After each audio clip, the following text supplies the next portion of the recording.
na. Yan. Oh no! Dami po sila.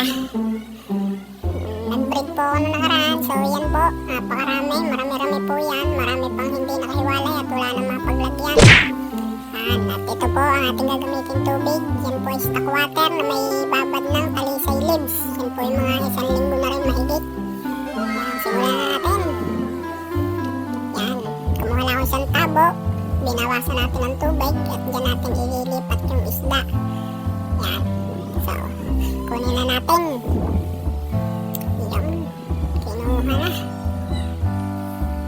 Oh, ganda, mapipira na sa yung araw. Paano linisin na natin? Yan, ganito lang po maglinis. Yan, dublugan natin. Yan, oh, lakas ng tubig, galit na galit eh. Kiskisin natin yan nang matanggal ang mga libag-libag. Oh no! Kiskisin natin yan. Nang makuskus, ay di yan. Iba-iba. Ganda-ganda na. Ilalagyan na natin ng tubig. Yan, dyan tayo kukuha sa may babad ng talisay na stock water. May higit 1 linggo na yan. Yan. Ngayon, di pwede na natin ilipat yung isda dahil malinis na yan. Bali, ganyan lang ang gagawin natin hanggang sa matapos tayo. Kung matatapos, daming yan. So, hindi ko nabibigay yung iba.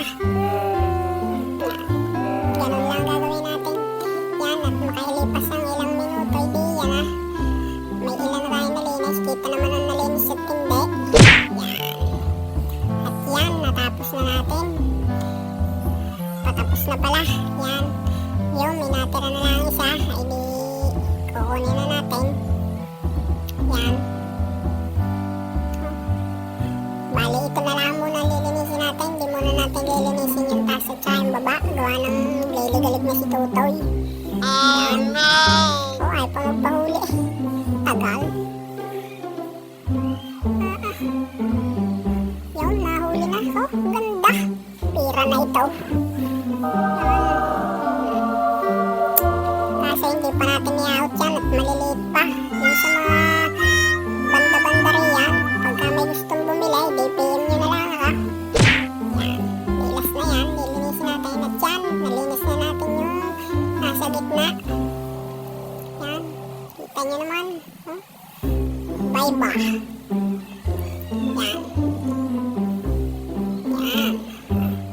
Sa isang araw na natin lilinisin yan. Yan, tsaka yan. Yan, kita nyo naman. Maganda-ganda mga yan. Yan, ganda.